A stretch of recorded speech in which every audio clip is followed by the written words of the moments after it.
দেখবেন এই শবে বরাতের রাতে মসজিদ কানায় কানায় ভর্তি।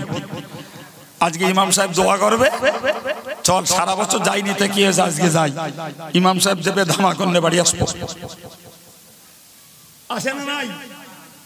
কিছু লোক আছে বাতিকির ঘরে ছুটছে, ফুরফুরা হুজুর জিন্দাবাদ, বসিরহাট হুজুর জিন্দাবাদ, পানি গোবরা হুজুর জিন্দাবাদ। গিয়ে দেখুন সেখানে তিল ধরানোর জায়গা নেই, এত পরিমাণ লোকের ভিড় সেখানে। মনে করেছে যে দাদা হুজুর, বসিরহাট হুজুর, পানি গোবরা হুজুর জি আজকে সব নিয়ে বসে রয়েছে, গেলেই সব সলিতি ভর্তি করতে দেবে। মাগরিব পড়িনি, এশা পড়িনি, ফজরও পড়বে না, ও যাচ্ছে জিয়ারত করতে। এ বোকার হিসেব নেই যে জিয়ারত মুস্তাহাব জিনিস, করলে সওয়াব আছে, না করলে গুনাহ নেই। এই কথা বুঝতে পারছেন কি জি? তাহলে তোর কাছে বাবা যখন ফরজ নামাজ নাই, তুই জিয়ারত করে কি লাভ করবি? রা কি লাভ করবি? ওতে কি লাভ হবে? দাদা হুজুর কিবলা ওয়াজ নসিহত করে নামতেন, তো কত মানুষের কত কিউরিসিটি জাগবে যে হুজুরের কাছ থেকে এটা জানবো, এটা জানবো, ওটা জানবো। তো লোকে যখন জিজ্ঞাসা করতো তখন পাশ থেকে কেউ বলতো যে কেন আপনারা হুজুরকে বিরক্ত করছেন?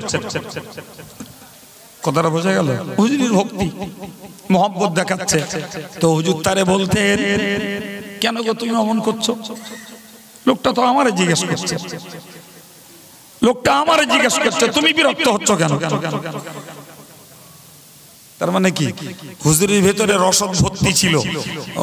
হুজুর জানতো লোকে যদি জিজ্ঞেস করে দুটো কথা শিখে নেয়, লোকে যদি জিজ্ঞেস করে দুটো কথা প্রচার করে, তার প্রয়োজন থাকতে পারে, তাহলে দিনও প্রচার হলো, তারও জানার কিছু ভিউ উদ্ধার হলো, লোকটার উপকার হলো। কিন্তু ভিতরে যদি কিছু না থাকে তখন ওই বেয়াদবে ছড়িয়ে মেরে দিলে ঠান্ডা হয়ে গেল। কথা বুঝতে পারছেন কিছু? আমি কেন বকছি, কেন বারবার কথা বললাম, এটাও আমাদের বাস্তব ধর্মীয় জীবনে লক্ষ্য করা দরকার। হযরত ওমর রাদিয়াল্লাহু আনহু মসজিদের মেম্বারে খুতবা দিতে উঠলেন। একজন সাধারণ মুসল্লি সাহাবী দাঁড়িয়ে গেলেন, ইয়া খলিফাতুল মুসলিমিন, খুতবা দেন, আবে একটা জবাব দেন আমার। বলে কি? বলে এবারে বাইতুল ফান্ডের যে কাপড় পেয়েছি সেই কাপড়ে আমাদের কারুরই পূর্ণ জামা হয়নি, আমাদের কারুরই পূর্ণ জামা, যে কাপড় বাইতুল ফান্ড থেকে দেয়া হয়েছে সেই কাপড়ে কারুর আস্ত জামা তৈরি হয়নি, অথচ আপনার গায়ে দেখছি সেই কাপড়ের জামা। ব্যাপারটা কি? ব্যাপারটা কি? কথাটা উত্তর দেন, তারপরে খুতবা দেন। হযরত ওমর রাদিয়াল্লাহু আনহু তিনি আল্লাহর শুকরিয়া আদায় করলেন, আলহামদুলিল্লাহ পড়লেন। তিনি বোঝাতে বললেন যে রাসূলুল্লাহর এমনও সাহাবী রয়েছে, আমি ওমর যদি ভুল করি এরা আমাকে সংশোধন করে দেবে। চিল্লে বলেন সুবহানাল্লাহ। তাতে আমার পৃথিবীতে আমার ত্রুটি খণ্ডে যাবে, আল্লাহ পাকের কাছে আমি কৈফিয়তের দায় থেকে মুক্তি পাবো। কথা বোঝা গেল কি? কি উদার প্রাণের মানুষ। পরে বললেন যে আপনারাও যেমন একটা ভাগ পেয়েছেন, আমিও একটা ভাগ পেয়েছি, সেই ভাগে আমারও জামা হচ্ছিল না, তো আমি আমার বেটার কাপড়টা নিয়েছি, দুটো কাপড় মিলিয়ে আমার জামাটা বানিয়ে নিয়েছি। এবার পরের বারে যখন বাইতুল ফান্ডের কাপড় পাবো, আমারটা আমার বেটার দেবো, তারও একটা জামা হয়ে যাবে। সুবহানাল্লাহ বলবেন না? কি গো, মেম্বারে দাঁড়ানো খলিফা, তাকে প্রশ্ন করছেন একজন আম মুসল্লি, যদিও তিনি সাহাবী, কিন্তু স্টেজটা অনেক উঁচু নিচু। একজন খলিফা এবং মেম্বারে দাঁড়ানো, আর একজন সাধারণ মুসল্লি, যদিও সাহাবী, তিনি মুক্তাদি। আমি আপনাকে বোঝাতে চাইছি যে একে অপরকে, সে যত বড়ই হোক আর যত ছোটই হোক, উপদেশের বাণী একে অপরকে শোনাতে পারে। অন্যায় অপরাধ দেখলে মানুষকে সংশোধনের জন্য নিষেধ করতে পারে, একে অপরকে ধৈর্যের উপদেশ দিতে পারে। আমি আপনাকে দিতে পারি, পর্যায়ে পড়লে আপনি আমাকেও দিতে পারেন। এটাই হলো ইসলামের ব্যালেন্স, এটাই ইসলামের ভারসাম্য। ভারসাম্য, এইটা যদি আমরা বুঝি না বাবা, তাহলে আমাদের সমাজ জীবনে, ধর্মীয় জীবনে, পারিবারিক জীবনে অনেক অনেক ফিতনা থেকে আমরা বেঁচে যাই। কিন্তু সমস্যা তো আমাদের মন তো তৈরি নেই। আমরা তো নিজেরা নিজের বড়াইত্বের উপরে দাঁড়িয়ে, ফলে আমার থেকে ছোট কেউ আমাকে উপদেশ দেবে আর সেটা আমি শুনবো, এই মন তো আমার তৈরি নেই। সম্মানিত ভাইরা আমার, আমি আপনাকে বোঝাচ্ছিলাম এতক্ষণ ধরে একটা বিষয়কে সামনে রেখে বকেছি, জিকির শুধু আল্লাহ আল্লাহ করা নয়, বরং মনে রাখতে হবে একে অপরের জন্য ন্যায় কাজের আদেশ করব, অন্যায় কাজের নিষেধ করব, একে অপরকে ধৈর্য ধরতে আদেশ করব, এটাও জিকিরের অন্তর্ভুক্ত। এবং আমি আপনাকে পর্যায় বুঝিয়েছি, ইমাম সাহেব মিম্বারে দাঁড়িয়ে বলবে, একজন বক্তা মঞ্চে বসে বলবে, একজন আমির সাহেব তিনি তার দলীয় লোকদের বলবেন, একজন পীর সাহেব তিনি তার খানকায় বলবেন, একজন সাধারণ ব্যক্তি তিনি তার পরিবারটাতে এই জিকিরটাকে চালু রাখবেন। এতে সব আছে,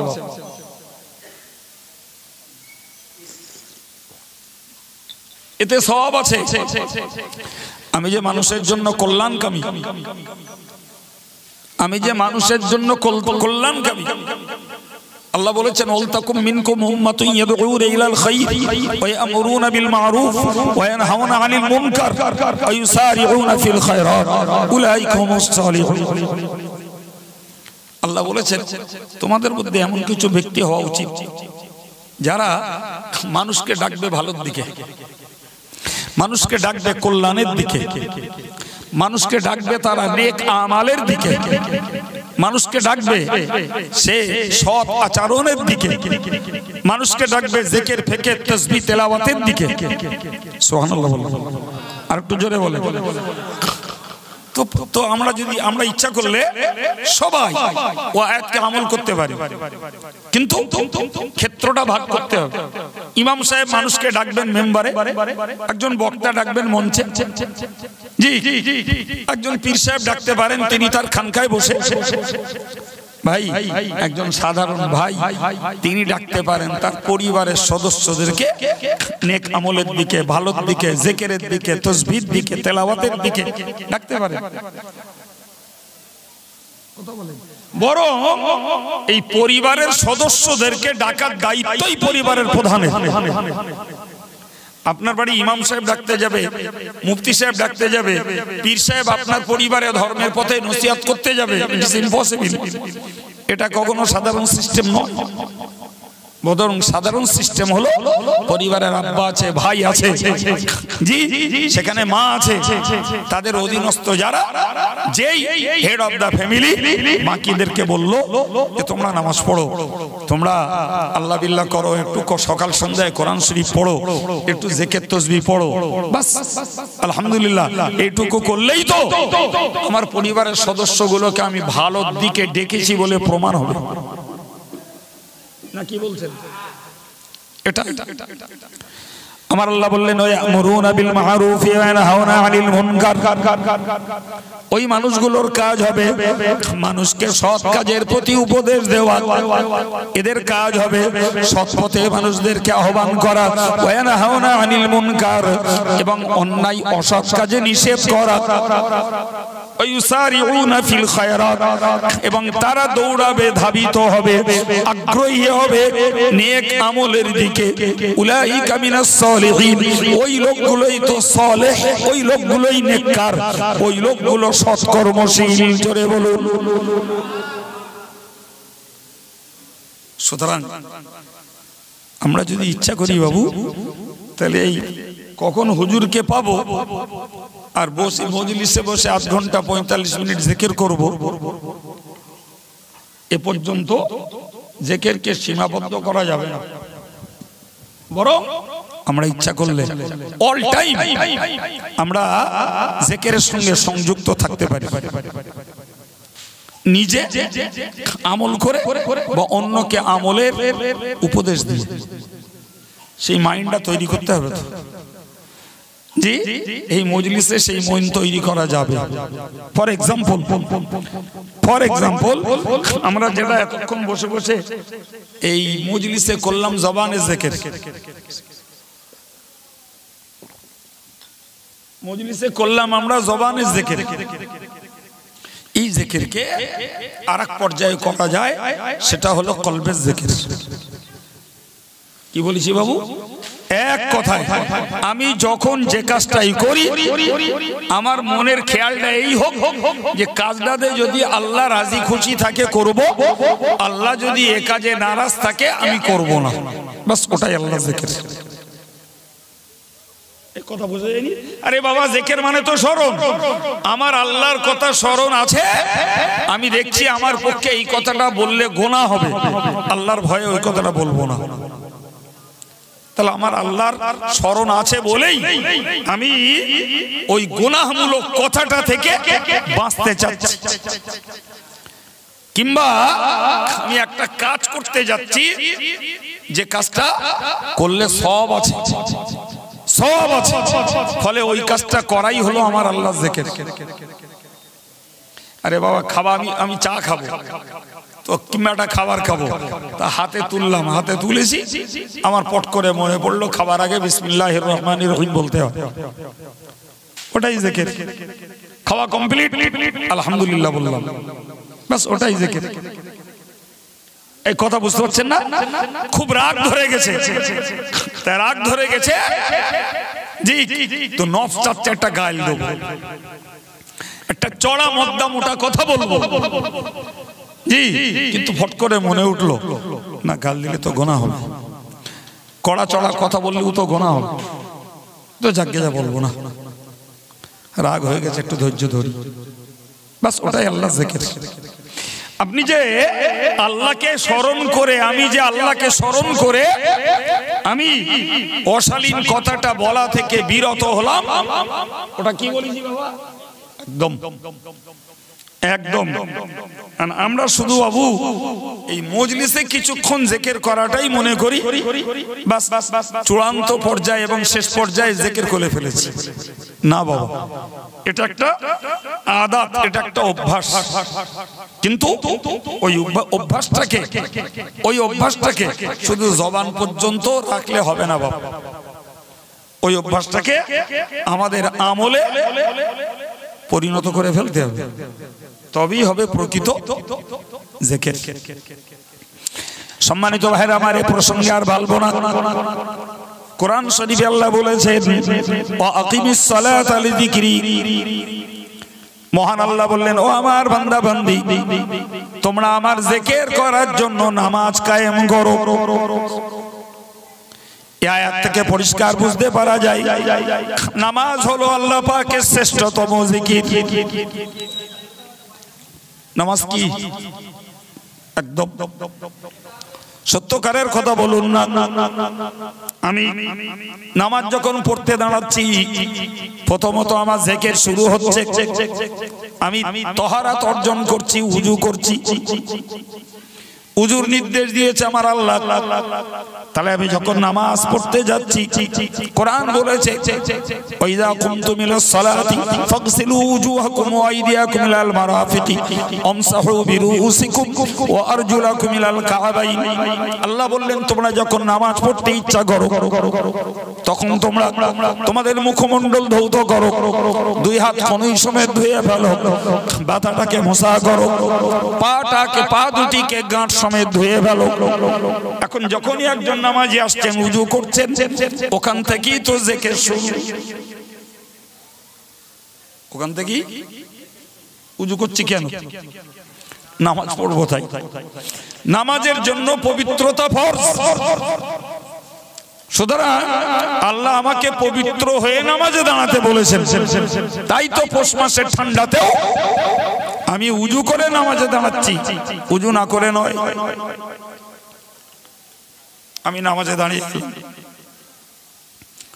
দাঁড়িয়ে গেলাম, দাঁড়িয়ে আমি মৌখিক নিয়ত করার অভ্যস্ত মানুষ, আমি নিয়ত করলাম নাওয়াইতু আন উসাল্লি লিল্লাহি তাআলা।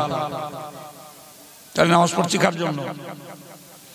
আল্লাহর জন্য, আল্লাহর সন্তুষ্টির জন্য জিকির চালু। তাকবীর দিয়ে তাহরিমা বাঁধলাম, তাকবীরে বললাম আল্লাহু আকবার, ওটাও জিকির। তাহরিমা বাঁধার পরে বললাম সুবহানাল্লাহ, সুবহানাকা আল্লাহুম্মা ওয়া বিহামদিকা ওয়া তাবারাকা ইসমুকা ওয়া তাআলা জাদ্দুকা ওয়া লা ইলাহা গায়রুক। টোটালটাই গুণ গাইলাম আল্লাহর, ওটাও জিকির। এরপরে তাআউযু তাসমিয়া পড়লাম, আউযু বিল্লাহ বিসমিল্লাহ পড়ে সূরা ফাতিহা শুরু করলাম, সেও জিকির। আরেকটা সূরা পড়লাম, ও জিকির। তাকবীর দিয়ে রুকুতে গেলাম, সেখানে বলছি সুবহানা রাব্বিয়াল আযীম, ও জিকির। ফের সামি আল্লাহু লিমান হামিদা বলে দাঁড়ালাম, সেও জিকির। দাঁড়িয়ে বললাম রব্বানা লাকাল হামদ, ওটাও জিকির। আবার তাকবীর দিলাম, সিজদায় গেলাম, সেখানে বললাম সুবহানা রাব্বিয়াল আলা, ও জিকির। আবার তাকবীর দিয়ে উঠলাম, সেও জিকির। আবার সিজদায় গেলাম। এভাবে রাকাত, 4 রাকাত, 3 রাকাত, 2 রাকাত পুরো করে শেষ বেলায় আবার শুরু করলাম তাশাহুদ, তারপরে দরুদ শরীফ, তারপরে দোয়া Masura. Total নামাজটাই A to Z আল্লাহ পাকের জিকিরে ভরা। তাহলে নামাজের স্টার্টিং পয়েন্ট থেকে শুরু করে এন্ডিং পর্যন্ত, শুরু থেকে শেষ টোটালটাই বলে। এই জন্য আল্লাহ বলেছেন ওয়া আকিমিস সালাতা লিযিকরি, আমার জিকিরের জন্য নামাজ পড়ো, আমার জিকিরের জন্য নামাজ পড়ো। কি গো ভাই, বিশ্বাস করুন, বেয়াদবি নেন না, অন্য কিছু ভাববেন না, আমি যেটা একদম প্রয়োজনীয় কথা বলছি। জি, একটা মানুষ যদি এই জবানে আল্লাহ আল্লাহ না করে, কি লা ইলাহা ইল্লাল্লাহ যদি না পড়ে, এতে গুনাহ হবে না, এতে গুনাহ হবে না। যিনি করবেন তার সওয়াব হবে, গুনাহ হবে না। কিন্তু কেউ যদি নামাজের জিকির না করে, সে তো মহা গুনাহগার, সে তো কবিরা গুনাহগার। এই পার্থক্যটা মানুষ বোঝে না। বিশ্বাস করুন, যদি এই জিকির করার জন্য একটা নামি দামি হুজুর জোগাড় করা হয়, স্ট্যাম্পিস্ট একটা হুজুর, প্রচুর লোক হবে। বিশ্বাস হচ্ছে? প্রচুর লোক হবে। জিকিরের প্রতি মানুষের একটা আলাদা আকর্ষণ। কিন্তু ওই লোকগুলো যদি বলা হয়, বাবা আপনারা যে জিকির করতে বসছেন এটা বলো নফল, বাবা এই জিকির আপনারা না করলেও গুনাহ ছিল না। কিন্তু যারা 5 ওয়াক্ত নামাজ পড়েন না, আল্লাহ পাকের এই শ্রেষ্ঠ জিকির থেকে আজও বঞ্চিত, বিরত, আপনারা কবিরা গুনাহগার হচ্ছেন। সুতরাং আপনারা নামাজের জিকিরটাকে আগে সুচারুরূপে নিজেদের জীবনে প্রতিষ্ঠিত করুন, তখন লক্ষ্য খসে যাবে। কি বলছেন? আমারটা গল্প মনে হচ্ছে বলে? আপনাদের বিবেক কি বলছে? আমারটা গল্প না বাস্তব? হায় রে হায়। তাহলে যেটা মহা গুনাহ থেকে বাঁচাবে সেটা হলো নামাজ কায়েম করা। তাতে প্রচুর অ্যাডাল্ট ছেলে মেয়েদের অনীহা, অবজ্ঞা, ঘাটতি। আপনি জান আজকের এই সভাটাকে কেন্দ্র করে ফরেস্ট করে 4-5টা ঘুরে আসুন, ঘুরে আসুন।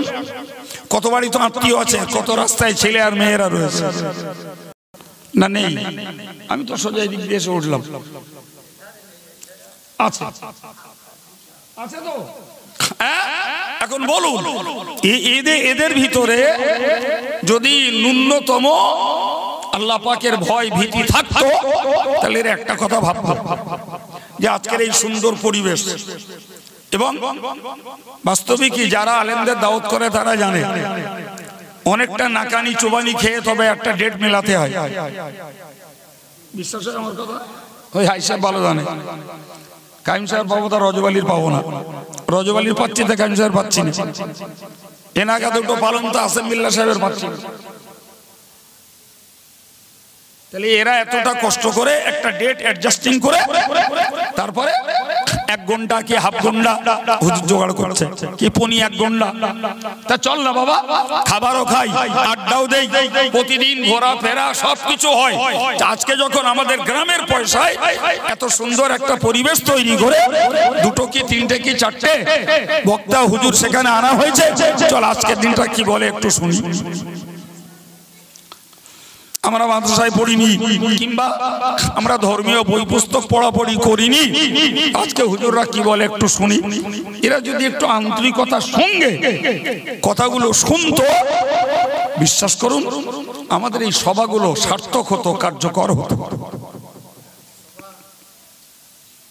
রিয়েলি বলছি ভাই, ওই যে লোকে বলে ওয়াজ দিয়ে হেদায়েত হয় না, মিথ্যা কথা, মিথ্যা কথা। এই যে লোকগুলো হেদায়েত হয়েছে, নামাজি হয়েছে, দাড়িওয়ালা হয়েছে, টুপিওয়ালা হয়েছে, আল্লাহওয়ালা হয়েছে, আমার চ্যালেঞ্জ 100 জন যদি ধার্মিক খোঁজা হয় 5 জনকে পাওয়া যাবে না যারা বই পড়ে ধার্মিক হয়েছে। 5 জনকে পাওয়া যাবে না, মিনিমাম 95 জনকে পাওয়া যাবে যারা এরকম শুনে শুনে ধার্মিক হয়েছে। আমার চ্যালেঞ্জ। 95 জন কম বলেছি, বেশি হলেও হতে পারে, 96 97।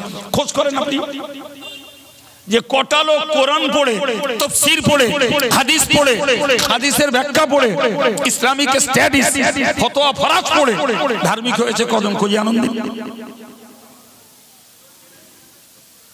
জি, বই পড়ে মাইন্ড তৈরি করা যত শক্ত, ওয়াজ শুনে মাইন্ড তৈরি করা তার তুলনায় সহজ, তার তুলনায় সহজ। সুতরাং দুঃখজনক কথা হলো যে যাদেরকে আমরা হেদায়েতের মেসেজ, হেদায়েতের বার্তা দেওয়ার জন্য এই পরিবেশগুলোকে তৈরি করি, তাই তাদেরই সংখ্যা কম, তাদেরই সংখ্যা কম। সম্মানিত ভাইরা আমার, সুতরাং এরা যে নামাজ পড়বে, নামাজ যে একটি ফরজ ইবাদত, সেটাকে অলসতায় অবজ্ঞায় নষ্ট করলে কবিরা গুনাহ হয়, এই বুদ্ধিটুকু তো আসতে হবে। সেটারই তো ঘাটতি, সেটাই তো শোনে না। জি, কোরআন শরীফ আল্লাহ বলেছেন ফাখালাফা মিন বা'দিহিম খালফুন আদাউস সালাত ওয়াত্তাবাউশ শাহওয়াত ফাসাউফা ইয়ালকাউনা গায়্যা। মহান আল্লাহ বললেন যে একদল মানুষকে জাহান্নামে দেওয়া হবে, তাদের দোষ হলো তারা নামাজ নষ্ট করত। কি করত? নামাজ নষ্ট করত, গাফলাতিতে, অলসতায়, উদাসীনতায়, অনীহা, অবজ্ঞা, অমনোযোগিতা। নামাজের প্রতি তাদের ভক্তি, মহব্বত, প্রীতি কিছু নেই। সময় আছে, সুযোগ আছে, সচ্ছলতা আছে, তারপরেও নামাজে নেই। এরকম অ্যাডাল্ট ছেলে মেয়ে সমাজে গিজগিজ করছে। সাবালেক সাবালিগা বয়সের ছেলে মেয়ে সমাজে গিজগিজ করছে। জি, তাহলে একটা দামি হুজুর আনলে জিকিরের মজলিসে অনেক লোক পাওয়া যাবে, কিন্তু নামাজ শ্রেষ্ঠ জিকির, এবং আল্লাহ বললেন তোমরা জিকিরের জন্য নামাজ কায়েম করো, সেখানে লোক সংখ্যা কম। আল্লাহ বলেছেন আদাউস সালাত, এরা নামাজ নষ্ট করবে। আর কি? ওয়াত্তাবাউশ শাহওয়াত, তারা তাদের মন পূজারি হবে। কোরআন কি বলছে শুনবে না, হাদিস কি বলছে শুনবে না, ওলামায়ে হাক্কানীরা কি বলছে শুনবে না, বুজুর্গরা কি বলছে শুনবে না, যা মন চাবে তাই করবে। এই দুটো দোষ, নামাজ নষ্ট আর মন পূজো, এই দুটো দোষে তারা জাহান্নামের গয় নামক কূপে নিক্ষিপ্ত হবে। গয় জাহান্নামের একটা কুয়া, সেখানে জমা হবে অন্যান্য জাহান্নামীদের দেহের বিগলিত রক্ত, পুঁজার কষানি। আচ্ছা, জাহান্নামের আগুনে যারা বিগলিত হচ্ছে, তাদের দেহ থেকে যে রক্ত, পুঁজ, কষানিগুলো গলে আসবে, সেগুলো ঠান্ডা হবে না গরম হবে? গরম হবে। আচ্ছা, একটা ভদ্রলোক রাস্তায় চলছে, এখন তো মাশাআল্লাহ সব দিকের রাস্তা কম বেশি পাকা হয়েছে, কিছু না হলো ইট বসানো হয়েছে। আগে গ্রাম্য রাস্তাগুলোতে বর্ষাকালে 1 হাঁটু 1.5 হাঁটু কাদা, ঠিক কিনা? একটা ভদ্রলোক বেরিয়েছেন কলকাতায় যাবেন, উনি হ্যাটকট পরে অক্সফোর্ড পরে বেরিয়েছেন, মনের খেয়ালে পা ফেলতে ফেলতে দুম করে এক গাড্ডায় পা ফেলেছে। গাড্ডায় পা ফেললে জুতো মোজা সব কাদায় ভর্তি হয়ে গেছে। হয় তার প্রোগ্রাম বাতিল করতে হবে, ওদিন আর কলকাতা যাওয়া হবে না, অন্যথায় ফের বাড়ি ফিরে এসে ওই ড্রেসটা চেঞ্জ করে ড্রেস আর একটা পরে তারপর বেরোবে। কেন? তিনি যেখানটায় যাবে সেখানকার জন্য এই কাদাওয়ালা জুতো মোজা ইত্যাদি গ্রহণযোগ্য নয়। জি, তো সামান্য যদি পায়ে কাদা লাগলে সেটা ঘৃণার মনে হয়, সামান্য গায়ে কাদা লাগলে যদি সেটা অচ্ছুত মনে হয়, সেটা যদি পরিবেশের জন্য অগ্রহণযোগ্য হয়, তাহলে গোটা দেহটা যখন রক্ত আর পুঁজের গাড্ডায় যখন ডুববে তখন ঘৃণা, অনীহা, অবজ্ঞা, অচ্ছুত মনে হবে না? বিবেক কি বলছে? এই একটা সাধারণ যুক্তি যদি বেনামাজিরা ভাবতো, কোরআনকে বিশ্বাস করে, অতি তারা নামাজি হয়ে যেত, অতি নামাজি হয়ে যেত। আমি তো আপনাদেরকে বলছি কি, আমি আমার পরিবারকে বলি, আমি আপনাদেরকে বলছি, আমার পরিবারকে বলি, ছোট বাচ্চাটাকেও বলি নামাজ পড়, কথার কথা। কিন্তু জানেন তো আল্লাহ বলেছেন খোদ নবীকে, অমুর আহলাকা বিসসালাত ওয়াসতাবির আলাইহা, হে নবী তুমি তোমার পরিবারকে নামাজ পড়তে বলো। সুবহানাল্লাহ বলে, আর একটু জোরে বলে। খোদ আল্লাহ তার নবীকে বলছেন তোমার পরিবারকে নামাজ পড়তে আদেশ করো। ওয়াসতাবির আলাইহা, নামাজ পড়তে গেলে কিছু কষ্ট হবে, ধৈর্য ধরতে বলো। মনে রাখো, লা নাসআলুকা রিজকান নাহনু নারযুকুক, আমি তোমার কাছে রুজি চাই না,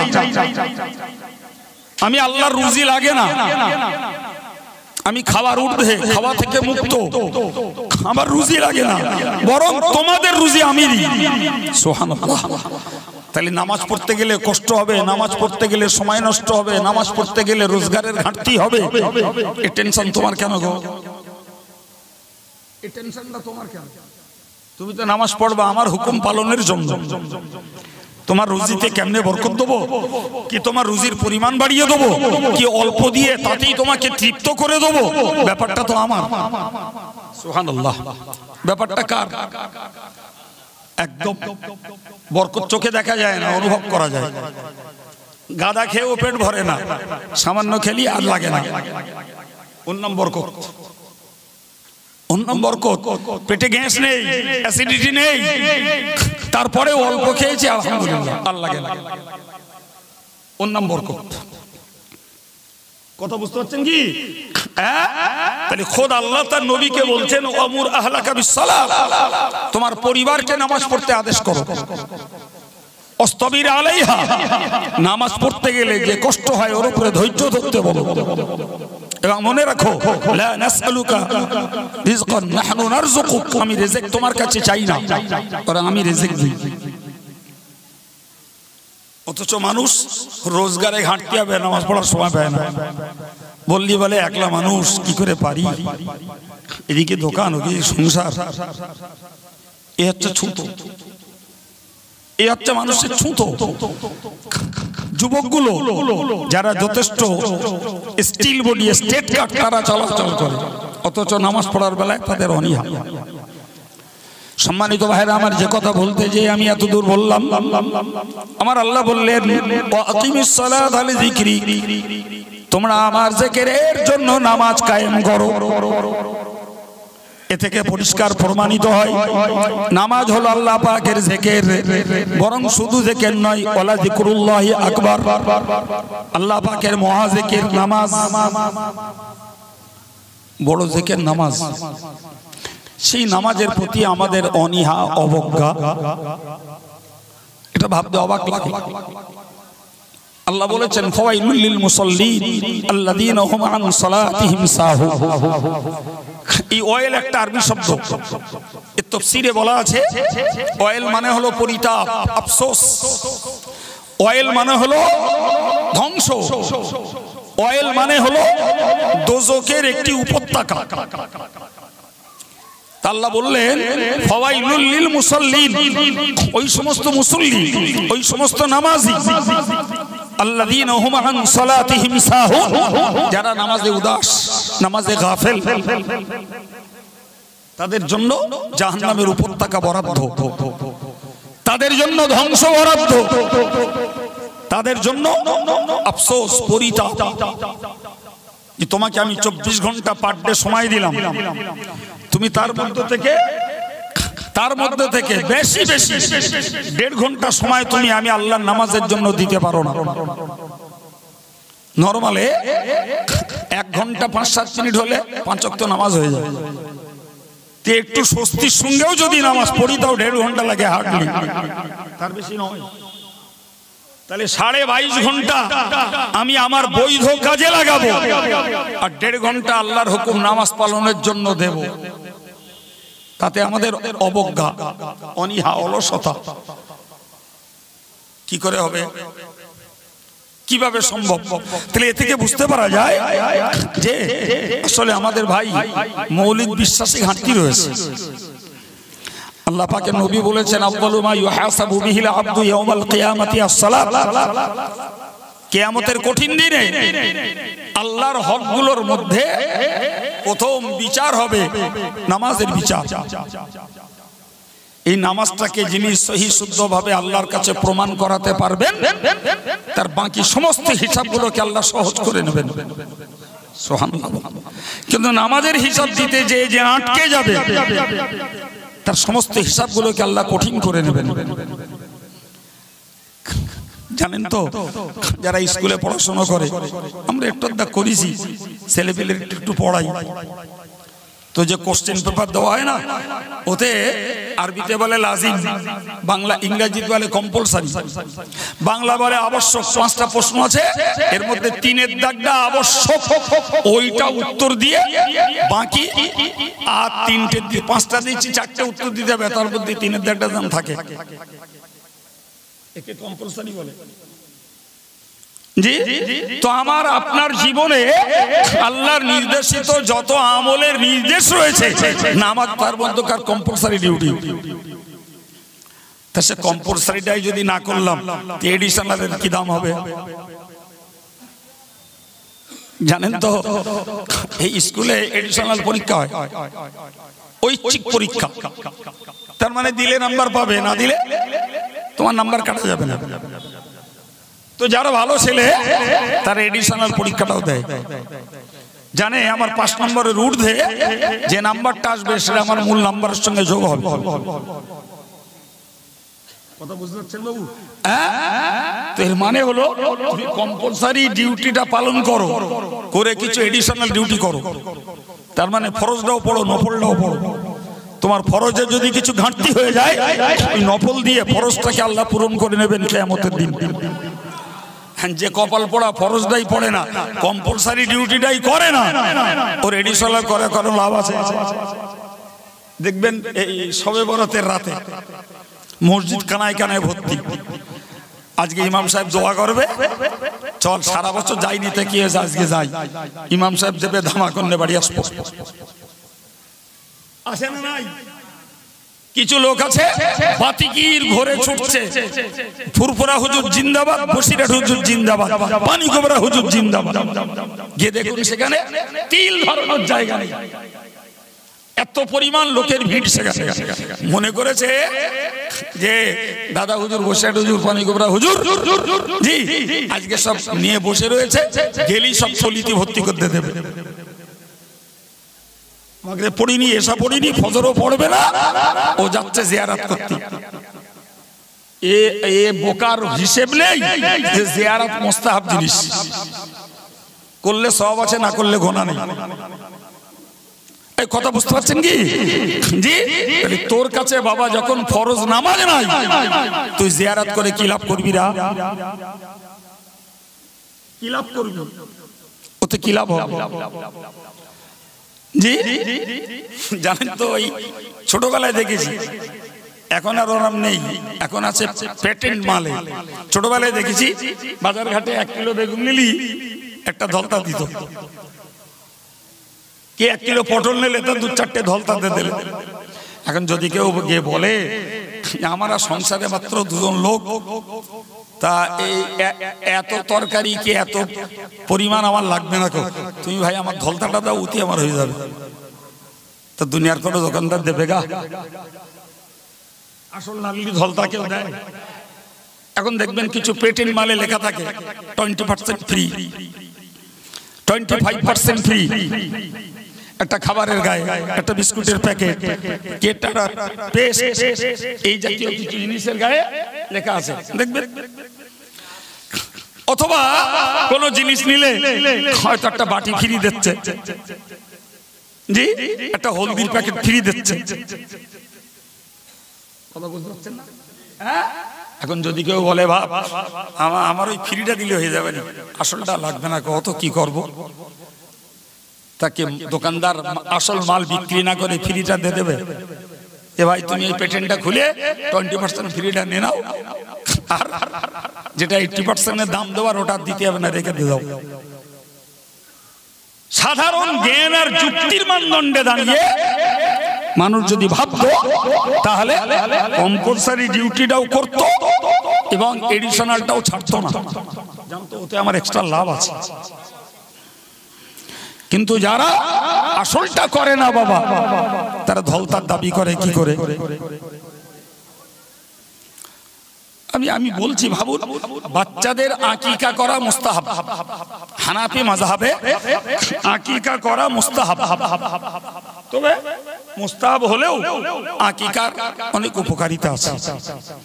হাদিস পাকে এসেছে আল আকিকাতু মুরতাহানা, আকিকা হলো বাচ্চাটাকে আল্লাহর কাছে বন্দুক দেওয়া। সহজ কথায়, যে বাচ্চার আকিকা করা হয় ওই বাচ্চাটি আল্লাহ পাকের হেফাজতে থেকে যায়। কিন্তু শরীয়তের হুকুম হলো আকিকা করা মুস্তাহাব। এমন কিছু বোকা আছে কোরবানি আসলে জ্বালিয়ে খায়, মাথার যন্ত্রণা ধরিয়ে দেয়, ও আকিকা দেবে, কোরবানি দেবে না। কি ধরনের লোক রে বাবা? আরে আকিকা করা মুস্তাহাব, আর সচ্ছল ব্যক্তির জন্য কোরবানি দেওয়া ওয়াজিব। তুই যদি বাবা আকিকা না দিতে পারিস তোর গুনাহ হবে না, কিন্তু কোরবানি তো অসচ্ছলতা রয়েছে, কোরবানি না দিলে তো ওয়াজিব তরকের গুনাহ হবে। এই হচ্ছে হাল। কথা বলতে বলতে কিছু বার্তা কথা বলে ফেললাম, যেগুলো বাস্তবিক আমাদের সমাজ জীবনে উপকারে আসে। মূল কথা আমি বোঝাতে চাইছিলাম, মুখে আল্লাহ আল্লাহ করা এটা জিকিরের একটা পার্ট, কিন্তু 5 ওয়াক্ত নামাজ কায়েম করা এটা রীতিমতো একটা জিকির, রীতিমতো একটা জিকির।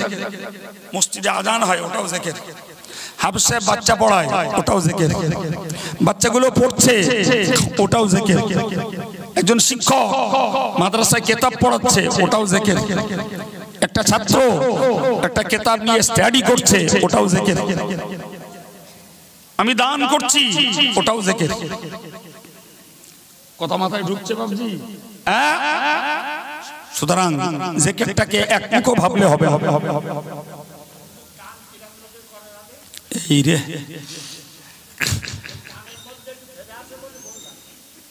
ভাই, এরপরে আরেকটা কথা মনে রাখুন, আল্লাহ পাক কোরআন শরীফে বলেছেন, ওমান আ'রাদা আন যিকরি ফাইন্না লাহু মাঈশাতান দানকা ওয়া নাহশুরুহু ইয়াওমাল কিয়ামাতি আ'মা ক্বালা রাব্বি লিমা হাশারতানি আ'মা ওয়া ক্বাদ কুনতু বাসীরা।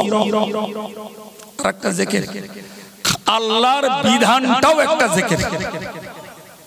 শরীয়তের যত হুকুম রয়েছে, চাইছে নামাজ পড়া, রোজা রাখা, হজ করা, যাকাত দেওয়া, জিকির করা, তাসবিহ পড়া, এগুলি যেমন জিকির তেমন সুদ না খাওয়া জিকির, গান না শোনাটাও আল্লাহর জিকির, মদ না খাওয়াটাও আল্লাহর জিকির, মিথ্যা গীবত না করাটাও আল্লাহর জিকির।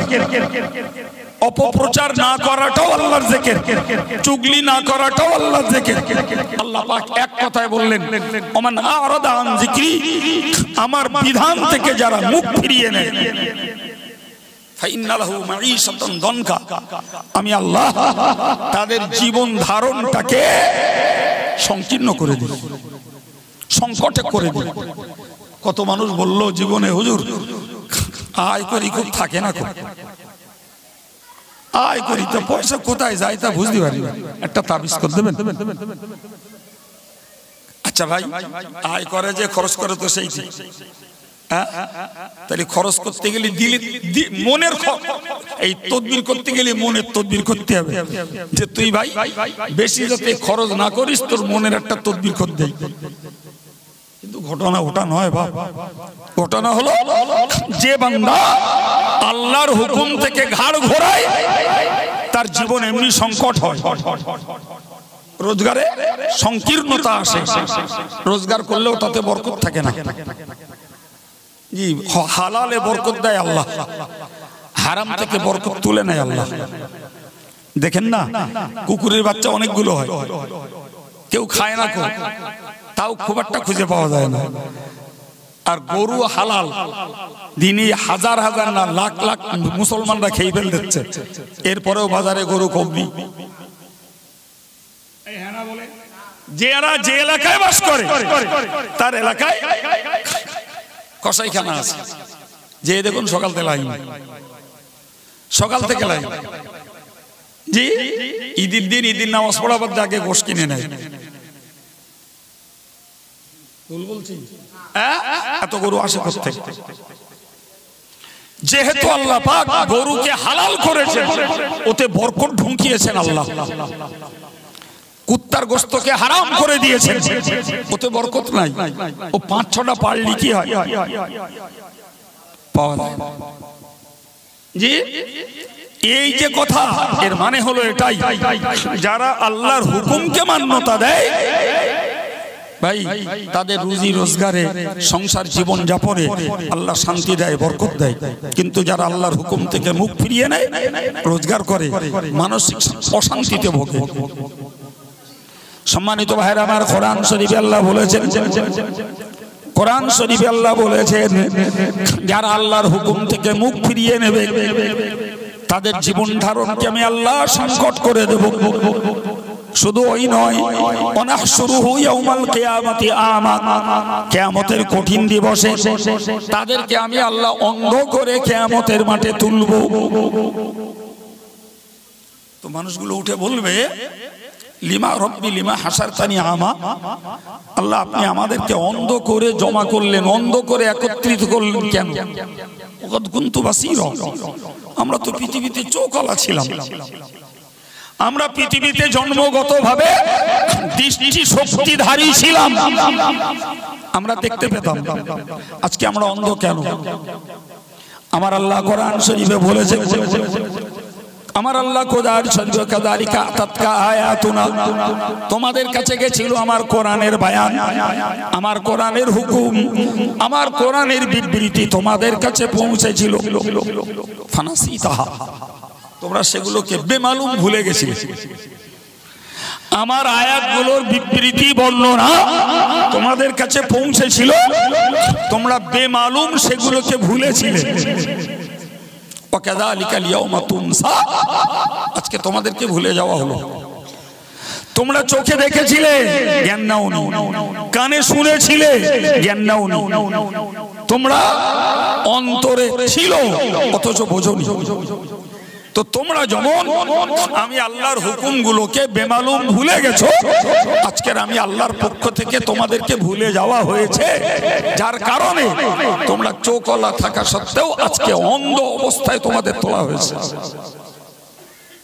প্রিয় ভাইরা আমার, আমি আপনাকে বুঝিয়ে বুঝিয়ে এসেছি যেগুলো সব জিকির, এগুলো সব জিকির, সেই সঙ্গে মনে রাখা দরকার আমরা কোরআনের নির্দেশ অনুযায়ী বাদ মাগরিব বাদ ফজর হুজুর বলে দিয়ে গেছেন, হুজুর কিছু শিখিয়ে দিয়ে গেছেন, আমরা প্রতিদিন নামাজের পরে দুম করে বেরিয়ে যাব না, মাগরিবের নামাজ পড়েছি 10টা মিনিট বসে একটু আল্লাহ আল্লাহ করব, ফজরের নামাজ পড়েছি 10 মিনিট বসে একটু আল্লাহ আল্লাহ করব, করে দুনিয়ার কাজে কামে ব্যবসা বাণিজ্যে যেখানে যাই যাব একটু আল্লাহ আল্লাহ করে যাই। এই অভ্যাস যদি বজায় রাখতে পারি তাহলে হুজুরকে দিয়ে জিকির করিয়ে আমাদের কিছু ধারাবাহিক লাভ খুঁজে নিতে পেরেছি বলে মনে হবে। আর হুজুর এলেন তো জিকির, আর হুজুর চলে গেলেন তো জিকির বন্ধ, তার মানে আমরা কিছু শিখিনি গো, আমরা শুধু পরিস্থিতি সামাল দিয়েছি, আমরা শুধু পরিস্থিতি সামাল দিলাম। এমনটি করলে হবে না বাবা। আল্লাহ বুঝ দেন, বলুন আমিন। দরুদ শরীফ। আল্লাহ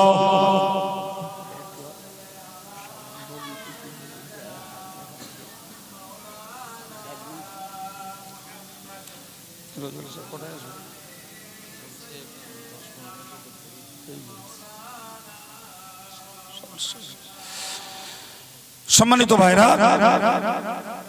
তো আমি আপনাকে শোনাচ্ছিলাম যে জবানে জিকির, নামাজ জিকির, ওয়াজ নসিহত জিকির, আল্লাহর বিধানকে মান্য করাও কি বলেছি জিকির। আমাদের হাজী সাহেব মাঝখানে ফট করে একটা কথা বললেন, দান কাদের দিতে হবে নাকি? দান কাদের দিতে হবে? হাজী সাহেব কোন ঠাকায় পড়েছে তো হাজী সাহেব জানে, আমি জানি না। জি, কোরআন শরীফে তো স্পষ্ট দান দেওয়ার খাত বলা আছে, ইন্নামাস সাদাকাতু লিল ফুকারা ওয়াল মাসাকিন ওয়াল আমিলিনা আলাইহা ওয়াল মুআল্লাফাতি কুলুবুহুম ওয়া ফির রিকাব ইত্যাদি। যেখানে বলা আছে ফকিরদের দান দাও, মিসকিনদের দান দাও, যারা যাকাত কালেকশন করে এদেরকে দান দাও, যারা ঋণগ্রস্ত ব্যক্তি ওদেরকে দান দাও, যারা পথচারী মুসাফির বিদেশি মানুষ এদেরকে দান দাও। তো দানের এই যে ক্ষেত্রগুলো, এই যে ব্যক্তিগুলো বলা আছে, সুতরাং যে পথচারী যারা, মুসাফির যারা, ঋণগ্রস্ত যারা, কিংবা যাকাত আদায় করে যারা, এবং নব মুসলিম যারা, এরপরে ফকির যারা, মিসকিন যারা, এদেরকে দান দেওয়ার কথা কোরআন পাকে বলা আছে। তবে এই দানগুলো বেশি অংশ, এই দানগুলোর হুকুম হলো যাকাত দান। আমি আমার একটা নফল দান কোনো অমুসলিমকেও দিতে পারি। কোন অমুসলিমকে, সে অসুস্থ মানুষ, আমি তাকে কিছু নফল দান দিয়ে সহযোগিতা করতে পারি। একজন অমুসলিম মানুষ তো বটে, তার খাওয়া হচ্ছে না, আমি তাকে কিছু সহযোগিতা করতে পারি। জি, একজন অমুসলিম পয়সার অভাবে চিকিৎসা করতে পারছে না, সে আমার প্রতিবেশী কিংবা পথচারী, আমি তাকে দিতে পারি। কিন্তু যাকাতটা পার্টিকুলার মুসলমানকে ছাড়া অন্যকে দেয়া, যাকাতটা মুসলমান ছাড়া অন্যকে দেয়া যাবে না। এমনকি নিজের কন্যার পরিবার যদি আর্থিকভাবে দুর্বল হয়, আমি বাপ হিসেবে তাকে যাকাত দিতে পারবো না,